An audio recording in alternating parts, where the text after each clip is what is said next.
She must be lost. He whispered loud enough for others to hear. But what he didn't know was that she wasn't just qualified, she was elite.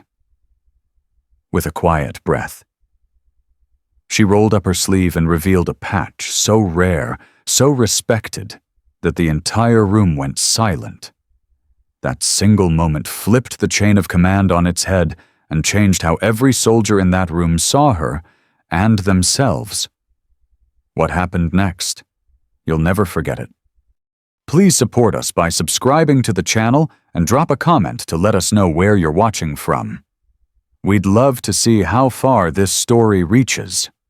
It was a gray morning at Fort Ridge, a remote but prestigious military base nestled deep in the Colorado mountains.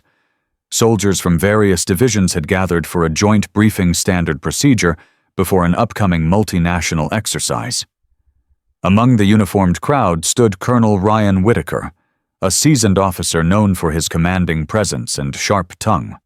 With decades of service under his belt, Ryan carried himself with pride and, some would say, arrogance.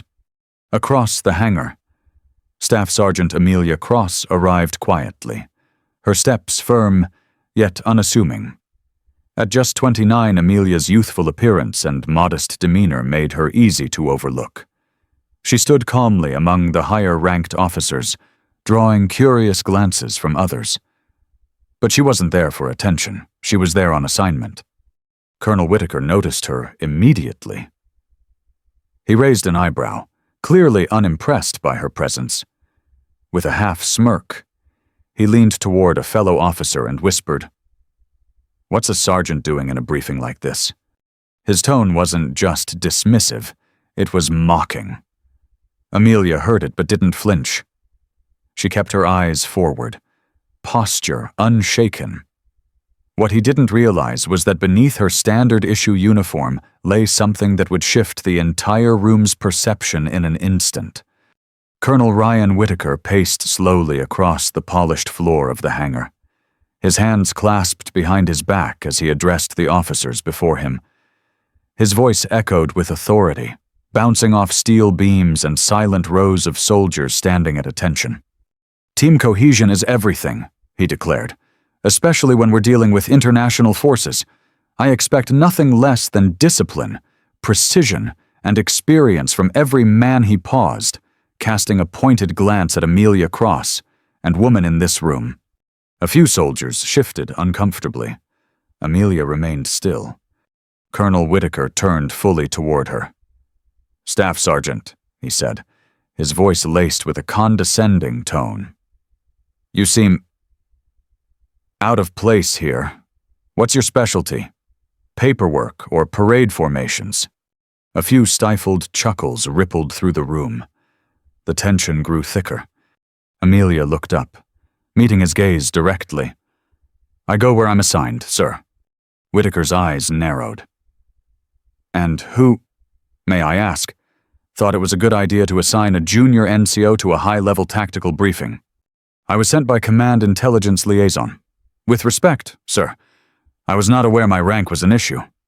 Her voice was calm, steady, void of any defensiveness. It was the kind of tone that made others listen more carefully. Colonel Whitaker scoffed. "I've been leading troops longer than you've been in the service. Sergeant, I know how this works. Intelligence liaison or not, there's a hierarchy for a reason. You don't just walk into a room like this because you're assigned, you earn it." The silence that followed was deafening. Everyone was watching now. Soldiers stood rigid, unsure whether to look at the colonel or the woman he was openly challenging. Amelia didn't respond right away. She simply adjusted her collar slightly, smoothing the edge of her camouflage jacket. Her hand moved with deliberate grace, not rushed, not defensive. That's when the patch caught everyone's eye. Sewn into the right arm of her uniform, just beneath the American flag, was the distinctive emblem of the 1st Special Forces Operational Detachment Delta, commonly known as Delta Force. A unit so elite, most soldiers only heard about them in whispers. The shift in the room was immediate. A junior lieutenant audibly gasped. A major 2 rows back instinctively stood straighter. Even those who didn't recognize the patch knew it wasn't standard. It wasn't just elite. It was legendary. Colonel Whitaker blinked. He took a half step back. For a moment, his posture faltered. "You're with Delta?" he asked, the edge in his voice now dulled with disbelief. "I am," Amelia replied quietly. "Classified operations, counter-terrorism detail, and interagency liaison." She didn't say it boastfully. In fact, there was no hint of pride in her tone, just fact. The colonel's jaw tightened. He opened his mouth to speak, then closed it again. "I've served with Delta before," he finally muttered. "Didn't expect someone like you."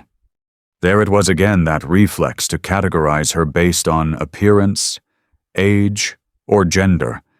But this time, it felt hollow. He knew it. Amelia looked at him, her expression unwavering. With respect, "Sir, people rarely expect me. That's why I'm effective." The room held its breath. The soldiers weren't just witnessing a moment of reckoning, they were feeling it. The silent power she carried, the ease with which she turned his authority upside down, was something no rank could manufacture. Colonel Whitaker cleared his throat. His face was flushed now, but not with anger shame. Maybe embarrassment, something that forced humility through cracks in the armor he'd worn for decades. "Well," he said at last, voice quieter. "Perhaps. I was too quick to judge. That patch carries more than just weight, it carries reputation. I'll keep that in mind." She gave a polite nod. "Appreciated, sir." The briefing resumed. But the tone was different now. Every glance toward Amelia was laced with a mix of awe and introspection. No one dared underestimate her again. And Colonel Whitaker, he couldn't stop replaying that moment, the effortless way she revealed her credentials without uttering a single boast. In a room where power was usually projected through volume and medals, Amelia Cross had commanded it through presence. After the briefing resumed, the atmosphere in the hangar was noticeably altered. While Colonel Whitaker continued with the agenda, his commanding voice now bore a subtle restraint, like a man who had tasted humility and wasn't sure how to swallow it. Amelia Cross returned to her position without a word, arms crossed loosely behind her back, eyes fixed ahead. Though nothing in her posture had changed, everyone saw her differently now, no longer just the sergeant in the wrong room. She had become a quiet force that reshaped the hierarchy without raising her voice. But what happened next would solidify her legend far beyond this hangar. A sudden sharp buzz echoed through the PA system. Everyone froze. The microphone feedback was followed by a terse announcement from Base Command. "Alert Code Indigo. All personnel to lockdown stations. Immediate response units report to Tactical Command." Colonel Whitaker's head snapped toward the radio officer. "Is this a drill?" "No, sir," the young man replied, his hands already moving. "It's real time. UAVs have picked up unidentified movement near the perimeter. Possible breach in Sector 4. The colonel turned to the crowd. "All units, on alert, team leaders, get your squads into gear. We move in 5. The room burst into controlled chaos. But while others scrambled, Amelia calmly stepped forward and approached the colonel. "Sir," she said, her voice level, "if it's a breach near Sector 4, we need to consider the black site located 1.2 miles southeast. That compound's security is limited. If it's targeted, we need to intercept before they move in." Colonel Whitaker blinked. "You know about the black site?" "I was briefed during my last joint op with JSOC," she replied, already pulling a folded map from her cargo pocket. "If it's who I think it is, they're testing our response time. They're not amateurs." Several senior officers had gathered around them now, eyes darting between Amelia and the colonel. It was clear she wasn't just qualified. She was the only one truly prepared. Whitaker glanced at the map, then at her. "You're taking point." Amelia gave a sharp nod. "I'll need 2 squads and drone overwatch, and I want full comms access." "You've got it." And just like that, command shifted not through protocol, but through trust in competence. Within minutes, Amelia was outside, strapping on gear, coordinating with units twice her size in rank and age. There was no hesitation in her orders, and more importantly, no resistance in the soldiers who followed them. As the response convoy rolled out across the rough terrain, the weight of the mission settled in. Amelia sat in the lead vehicle, headset on, eyes scanning the live drone feed. Every so often, she'd murmur into her mic short, precise instructions that redirected troops, adjusted positions, or recalculated entry angles. In one particularly tense moment, the drone feed caught heat signatures moving toward the facility. Armed. Coordinated. Fast. "Confirm weapons," Amelia said. "Confirmed. 5 targets. Possible extraction team," the drone operator replied. She didn't blink.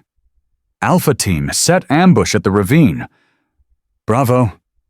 Flank through the southern ridge. I want containment in 4 minutes." The colonel, monitoring from base, watched in awe as the assault was neutralized before it ever began. Not a single shot fired from their side. The would-be attackers were surrounded and disarmed within minutes. When the units returned to base, dirty and exhausted, the hangar erupted in spontaneous applause. But no one clapped louder than Colonel Whitaker. He approached Amelia as she removed her tactical vest, her face streaked with dust, but her expression composed. "You didn't just save that site," he said quietly. "You saved a hell of a lot of reputations, including mine." Amelia gave a modest nod. "Just doing my job, sir." "No," he replied. "You did more than that. You reminded me and all of them out there that leadership isn't about what's on your collar. It's about what you do when it matters most." They stood in silence for a moment, the kind that holds meaning heavier than words. From that day forward, no one on that base, especially Colonel Whitaker, would ever again underestimate the woman who walked quietly into the room, wearing a patch that spoke louder than any rank ever could. For the first time in years, Colonel Ryan Whitaker walked into his office and closed the door, without speaking a word. He didn't bark orders. He didn't debrief anyone. He simply sat behind his desk, fingers interlaced, staring at the dusty photo of his old unit on the wall. His face, usually hardened and unreadable, now carried the expression of a man who had seen himself through an unwelcome but necessary mirror. What haunted him wasn't the breach. It wasn't the near miss with a covert enemy force. It wasn't even the fact that a sergeant had taken command in a crisis. It was how effortlessly Staff Sergeant Amelia Cross had exposed everything he'd been blind to: his ego, his assumptions, and his outdated idea of leadership. He had always considered himself fair, hard but fair. But now he saw it, how easily he had dismissed her, how confidently he had mocked her qualifications without ever asking a single question. He didn't just underestimate her, he represented the system that does it every day. Later that evening, under the dim orange lights of the base's operations tent, Amelia was quietly reviewing the after-action report when the colonel approached. But this time, his posture was different. Shoulders relaxed, hands out of his pockets. No swagger, just sincerity. "Sergeant Cross," he said gently. "May I sit?" She nodded once. "Of course, sir." He sat across from her, clearing his throat as if trying to find the right version of himself to speak.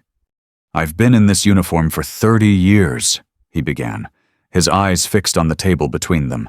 "I've led missions across 5 continents, seen young men become warriors, and made decisions that cost lives. And yet, today I realized I've still got a lot to learn." Amelia listened, not interrupting, her face unreadable but respectful. "I judged you the moment you walked into that hangar," he continued. "Didn't even realize I was doing it. You didn't fit my mental model of who should be standing there, and that's on me." He looked up now, eyes meeting hers. "You didn't earn my respect by being loud. You earned it by staying calm, staying sharp, and letting your actions speak. That's something most officers never learn, myself included." Amelia offered a quiet response. "Respect isn't something I expect. Colonel, I've learned to work without it, but I appreciate you saying that." Whitaker leaned back, a half smile on his face. "You shouldn't have to work without it. That's what I realized." The next morning, a change began sweeping the base. During the daily readiness briefing, Colonel Whitaker stood before the assembled units with a very different energy.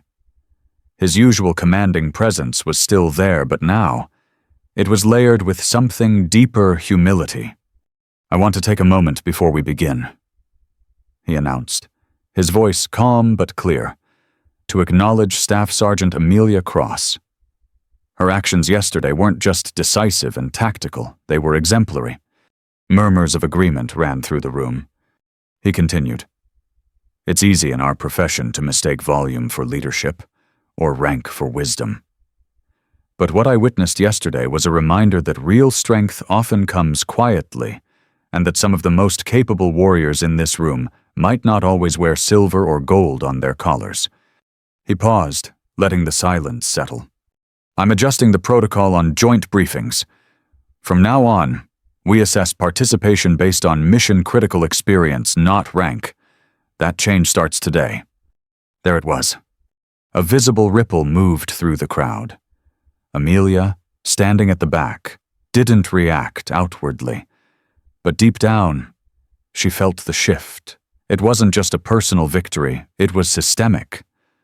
A sign that her quiet strength had reached beyond one arrogant officer and into the foundation of a rigid institution. Later that day, a young private approached her near the mess hall. "Sergeant Cross?" he asked nervously. She turned, nodding. "Yes, I just wanted to say, thank you.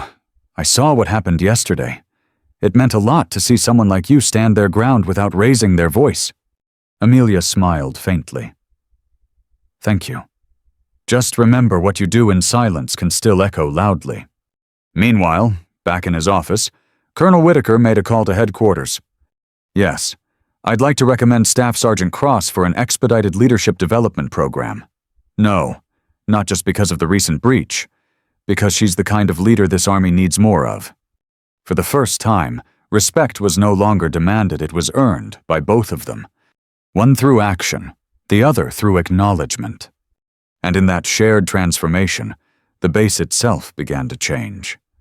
3 weeks had passed since the breach at Fort Ridge, but its echoes still reverberated through the chain of command. What had started as a tense moment between two soldiers of vastly different rank had become a quiet revolution, one that few spoke about openly. Yet everyone felt. But for Staff Sergeant Amelia Cross, the biggest shift was yet to come. It began with an unexpected summons, a classified briefing scheduled at the Regional Command Center 2 hours outside base. No explanation, no context, just a directive from the Pentagon's Joint Special Operations Command, JSOC. Stamped urgent.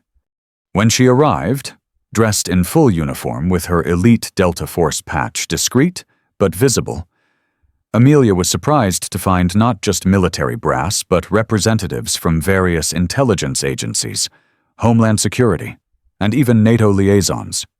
Sitting at the end of the long, polished table was none other than General Marcus Ellison, a 4-star and one of the most respected minds in modern military strategy. "Staff Sergeant Cross," he greeted, standing as she entered, a gesture almost unheard of for someone of his rank toward an enlisted NCO.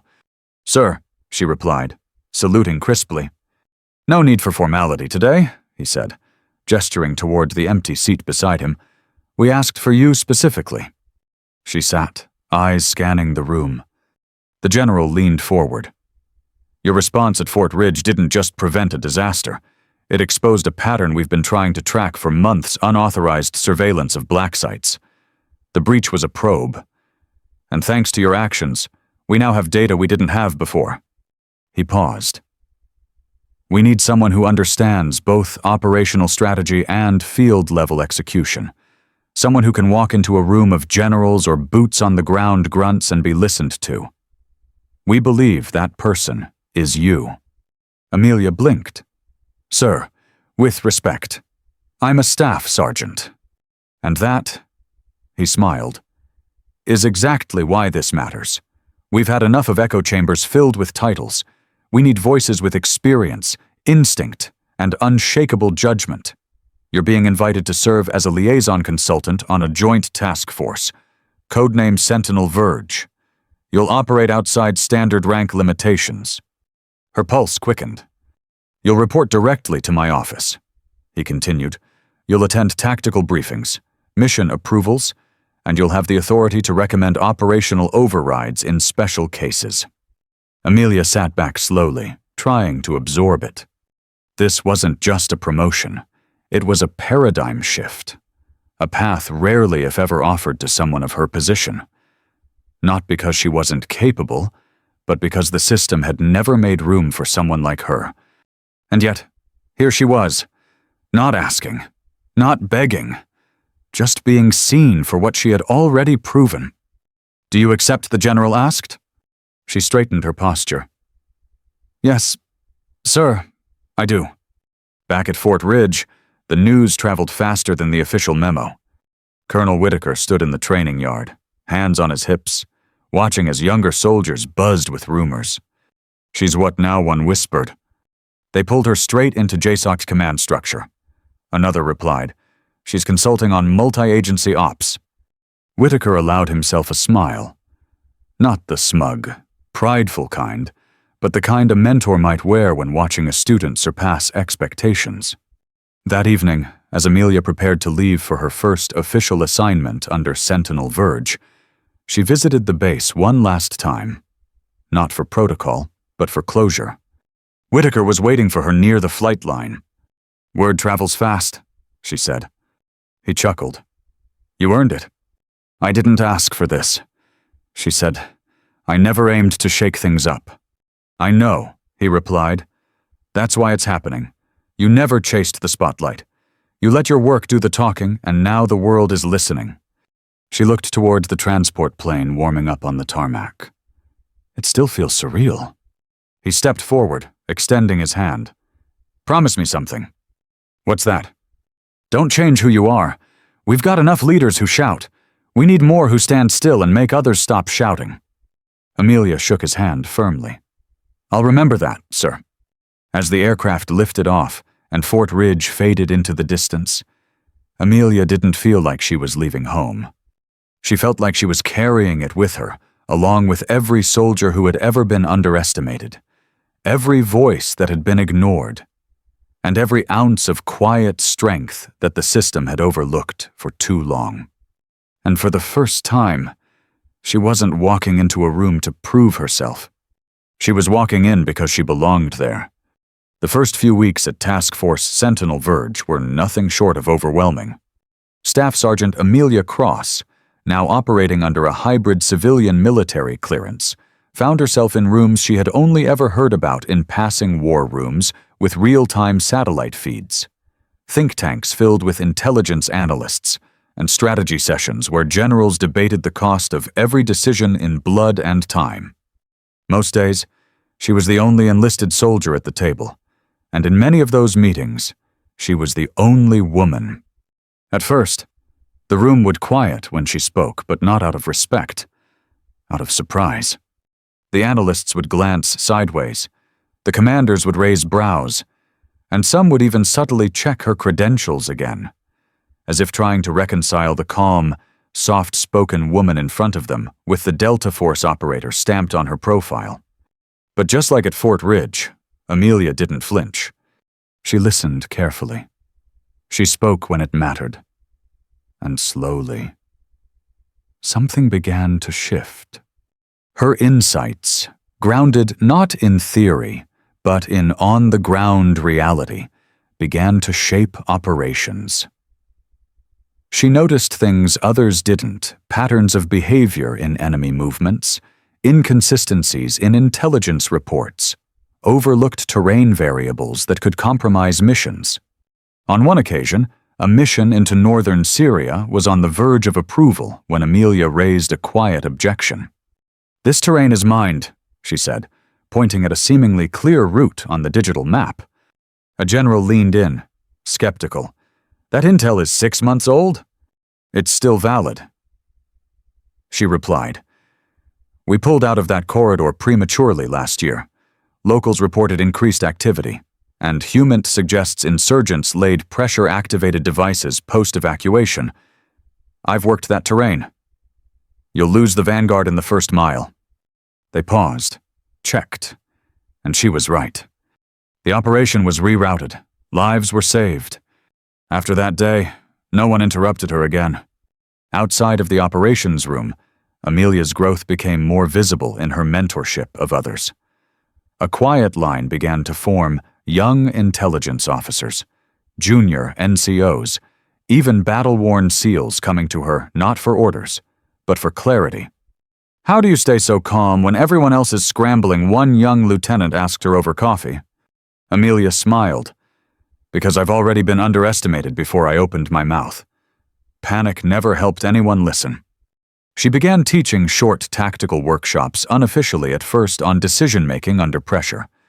Word spread quickly. What started as 10 participants became 30. Soon, it became a formal part of Sentinel Verge's weekly development program. People weren't just learning from her, they were adopting her mindset. She never raised her voice. She never demanded obedience. But when she spoke, even generals took notes. One night, after a long day of classified briefings and secure calls, Amelia sat alone in her quarters, staring at the Delta patch folded neatly on her desk. She thought about the younger version of herself, the woman who walked into Fort Ridge, dismissed without a word, mocked by someone who didn't even bother to ask her name. That version had grit. But this version, she had purpose. Not just to complete missions, but to reshape the space where leaders are made. She opened a notebook, one she had carried since her first deployment. Inside were names, some crossed out, some circled, people who had helped her, people who had doubted her, and people who had vanished along the way. At the top of a new page, she wrote, "Power doesn't need to shout. It just needs to show up and do the work." She closed the book, slid it back into her pack, and stood by the window, watching the stars flicker above the horizon of the forward command base.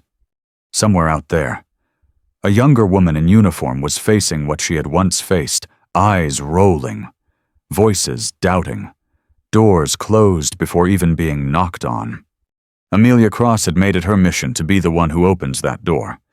The auditorium at the Defense Leadership Symposium in Washington, D.C. was filled with polished shoes, decorated uniforms, and the scent of leather binders and freshly printed agendas. Generals, defense contractors, analysts, and world military leaders had gathered for one of the most exclusive annual briefings in the country. But today, the most anticipated speaker wasn't a general. It wasn't a senator. It was Staff Sergeant Amelia Cross. Introduced simply as a tactical operations advisor with special operations background, the audience wasn't quite sure what to expect. Some leaned back in their chairs, arms crossed, skeptical. Others stared at the stage, curious. Then Amelia stepped onto the platform. She wasn't dressed in her full Delta gear. No beret, no medals, just a standard-issue service uniform. Sleeves rolled, patch barely visible. Her posture was relaxed, and her hands steady as she approached the podium. She didn't begin with a grand statement. She began with a story. 3 months ago, she said. Voice calm but resonant. I stood in a hangar where a colonel laughed because I was the only sergeant in the room. He didn't know who I was. He didn't care. But I wasn't angry, because I've seen that look before. I've heard that tone before, and I've learned something powerful. The people who underestimate you are often giving you your greatest opportunity. A stillness swept across the room. Not the stiff kind, but the kind that meant everyone was leaning in. We live in a system built on structure, ranks, protocol, tradition, and while those things matter, they can't replace something even more critical: competence, composure, character. She shared how her patch once earned her silence in a room that doubted her, how it opened doors she never thought she'd walk through, but more importantly, how she had to earn every moment of it before anyone ever noticed. I didn't get into Delta by being loud. I got in by being ready when no one was watching. I didn't get asked to lead a task force because of my title. I got asked because when the mission went sideways, I didn't. For 30 powerful minutes, she didn't just speak, she transformed the room. No PowerPoint, no charts, just one woman speaking raw truth to a room of power. And when she finished, there was a pause. Then the entire auditorium rose to their feet. Colonels, admirals, defense executives, every single one standing, applauding, not because they had to, but because they saw something they didn't expect. And now they couldn't unsee it. Backstage, as Amelia folded her notes and took a breath, she was approached by a young cadet from West Point, barely 20 eyes wide with admiration. "Sergeant Cross," she said nervously, "how do you stay so grounded when the world suddenly sees you as something bigger?" Amelia smiled, the corner of her mouth rising just slightly. "I don't think I'm bigger," she said. "I think the world is finally seeing the part of me I've always known was there." The cadet nodded, eyes shimmering. "And what if they don't believe in me yet?" the girl asked quietly. Amelia reached up, tapping the name tag on her own chest. "They don't have to believe in you," she said. "You do. That's enough. The rest will catch up." That night, she walked alone across the quiet, reflecting pool, the lights of the Capitol behind her and the endless sky above. She thought about the colonel, about the mission, about the countless women and underestimated soldiers like her, still fighting to be heard in rooms they deserve to be in. She wasn't here to prove herself anymore. She was here to hold the door open. For every voice that spoke softly, for every warrior who led with steadiness, not noise, for every underestimated soldier who dared to just keep showing up. And in that silence, Amelia Cross didn't just change minds. She changed the rules. True strength doesn't always wear a title. It wears resilience. Amelia Cross taught us that power isn't found in shouting the loudest or being the most decorated. It's found in staying centered when the world doubts you, in doing your job so well that even the harshest skeptic has no choice but to respect you. When someone underestimates you, let that be fuel not for revenge, but for clarity. Prove them wrong by staying grounded, by being excellent when it matters most. Because respect earned through action lasts longer than applause won by ego. And someday, your story might be the one that inspires others to stop apologizing for who they are and start showing the world who they've always been. If this story inspired you, hit subscribe and tap the bell. More are on the way. Share it with someone who needs to be reminded quiet strength changes everything. Thanks for watching. See you in the next story.